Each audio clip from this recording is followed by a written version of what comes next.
Right now in Good Evening, Arizona, a man is in critical condition after a shooting involving a Phoenix police officer. Hear what the man was yelling as that shooting began. Tonight we say thank you for your service and welcome home. Hundreds of Arizona National Guard soldiers are back with their families, and we were there for their emotional reunion. It's been a beautiful day here in the valley, but you may have noticed the wind. Hang on to your hats. Arizona's Weather Authority is tracking another cold front into your Memorial Day. But first, we begin our news at 6 with breaking news. A diving team is looking for a man who went underwater at Lake Pleasant. Crews were dispatched to that lake just before 2:30 this afternoon. They got a call that a man had fallen off his jet ski. Now, Brittany Thomason joins us from Lake Pleasant at the 10-lane boat ramp where, Brittany, they say now this is a recovery operation underway. Yes, Spencer, a third search boat just popped up here at Lake Pleasant. Take a look over my shoulder. You can see three silver boats out there. One of them says MCSO on them. And I just spoke to a woman who says it's her husband divers are looking for. The family is obviously very emotional. They say they're here visiting from LA, and right now they're just asking for prayers. Here's what we know. This afternoon, the sheriff's office says a man in his 40s or 50s fell off a jet ski. Deputies say he began to have trouble swimming and went under the water. A crew is searching for him but hasn't been able to find him. At this point, deputies say it's likely a recovery. Spencer, just a heartbreaking Memorial Day weekend for that man's family out here today. Especially with the holiday going on. Thanks so much for keeping us updated out there at the lake. Well, developing tonight, a man is in the hospital after an officer-involved shooting. We're told the 24-year-old pulled a handgun out and pointed at the officer, and he was saying, "Shoot me." Liana Enriquez is in the newsroom with how this situation started to escalate. The good news here is that no officers were hurt. That suspect, however, is in critical condition. Just after 1:15 this morning, Phoenix police approached a car with no license plate driving into the parking lot of a convenience store at 35th Avenue in Camelback. A man and woman got out of the car. That's when the man who had a gun tried to run off. Police told him to drop his weapon. The man refused, pointed the gun at the officer, and told them to shoot him. When that suspect ran toward an area where there was a large group of people, police shot him. And that individual ended up pulling out a weapon and pointing it towards the officers. The officer fired, and once the individual was struck, the officers rendered first aid, and that individual was transported to the hospital. Again, that suspect is in critical condition. We found out that he had a felony outstanding warrant. We also learned that he is a prohibited possessor. In the newsroom, Liana Enriquez for Arizona's Family. Thank you, Liana. Right now, traffic is back to normal on I-17 near Sunset Point. There's a brush fire that caused a pretty big headache for drivers in the afternoon. This map gives you a little better idea of where it happened. Traffic was at a standstill after a car caught fire on the off-ramp near Sunset Point. That fire quickly spread to a brush fire, which they've been calling the Sunday Fire. Crews say it's now 50% contained. And here's an update on the Hot Springs fire we told you about yesterday. Officials say things have cleared up now on State Route 74. About 120 acres burned near Lake Pleasant. The fire closed the road for a couple of hours, backing up traffic for people who were headed out for the weekend to the lake and up to Las Vegas.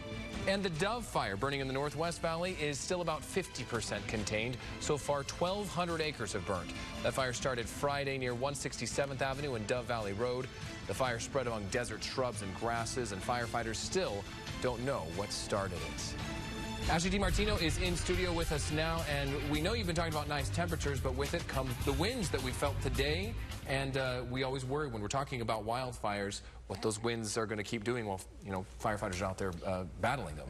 So as the system moves in, this is a very strong area of low pressure, bringing rain, bringing snow to the high country, cooling down temperatures. It will continue to bring strong winds for Memorial Day. Then we get a little bit of a break heading into Tuesday. But today, just take a look at the peak wind gusts we saw here in the valley, 29 to 43 miles an hour. Those were winds out of the west, wind gusts, I should say, out of the west, on top of winds between about 20 to 25 miles an hour. Up in the high country, your wind advisory for today just expired, but your peak wind gusts ranged between 38 to 47 miles an hour.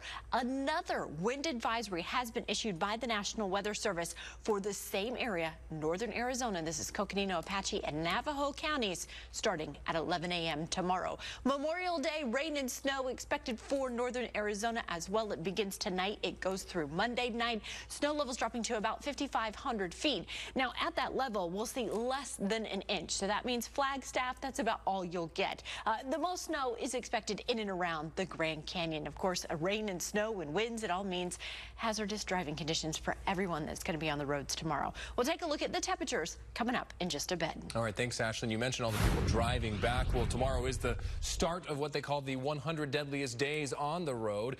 It's the period between Memorial Day and Labor Day. AAA says more than 5,000 people nationwide died in crashes involving teen drivers during that period last year. 60% of those crashes involved distracted driving. Now tomorrow, if you're trying to pay tribute to fallen military heroes, but you don't have a ride, Uber wants to help you out. They're offering discounted rides to and from Arizona's National Veteran Cemeteries on Memorial Day. Just type in the code Memorial Day 2019 in the app before you request the ride. They'll take off up to $15. Still ahead on Good Evening Arizona, National Guard soldiers are back with their families. We were there for their very emotional reunions.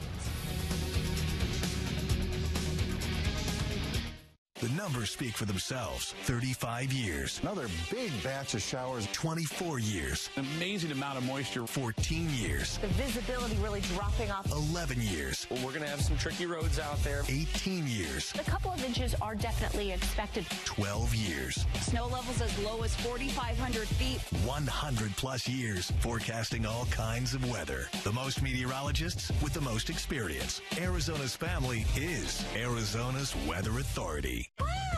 Yeah! There we go. This Memorial Day, start your summer off right in a new Chevrolet. Oh, wow. It's time to upgrade. You guys outdid yourself there. I'm going to go and get a Chevy.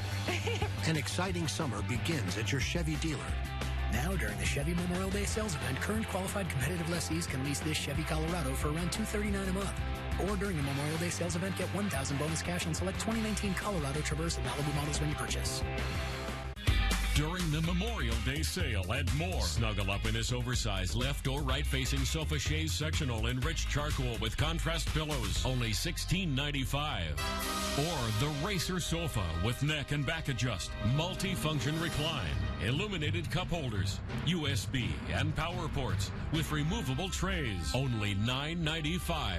Going on now during our Memorial Day sale at Moore, furniture for less. Instead of going to school every morning, what if school could come to you? Because learning happens anywhere and everywhere. K-12 powered schools provide a tuition-free, full-time, online public school education. It's public school at home. K-12's curriculum is designed to engage students, to challenge them. So visit K12.com today. Tuition-free in Arizona. This is the Durabit of the all-new Chevy Silverado. That is huge. It offers a built-in 120-volt outlet. Wow. Plug that in for me. Oh, holy smoke. And the all-new Silverado has more trim levels than any other pickup. Oh, wow. There's something for all of us. It's time to upgrade. Get 0% financing for 72 months on this all-new Silverado, or get a total value of over $9,000 when you finance with GM Financial. Hurry to the Valley Chevy Tent Event. Motorcycles have been roaring today through the nation's capital. The group, the Rolling Thunder, is holding its traditional Memorial Day weekend ride one last time. Now, every year since 1988, those riders have hit the streets to raise awareness about U.S. service members who are still missing in action or who are prisoners of war. They're calling it quits, however, after this year, just because it costs so much to put the event on. It includes speeches, performances, and tonight there's also going to be a Memorial Day concert. FaceTiming this time was nice, but it's good to be home. It's good to be home.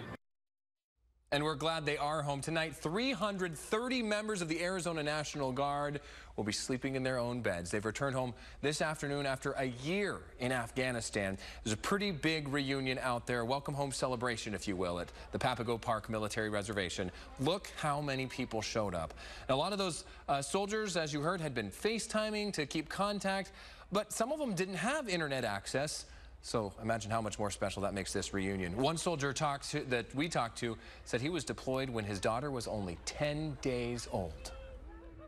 It was hard to leave, but unfortunately with technology I was able to talk to him on a daily basis, so it definitely helped. Wow, still seeing your daughter in person that big after she was just a tiny newborn when you left. Those soldiers were in Afghanistan supporting overseas contingency operations, and all of us here at Arizona's Family thank them for their service. Well, check this out. A family who just moved to the area called the fire department, They needed help hanging up their flag. The department said they wouldn't do it, though, and that no other fire department would either. So this family got on social media. They started asking around. Well, it got the attention of the Rural Metro Fire Department, and yes, they would do it. Even though it was late at night, they went over, they replaced the rope, they hung the flag, and they were out there visiting with neighbors. So I guess the first department was wrong. There was at least one other department that would do it for them. Good job, guys.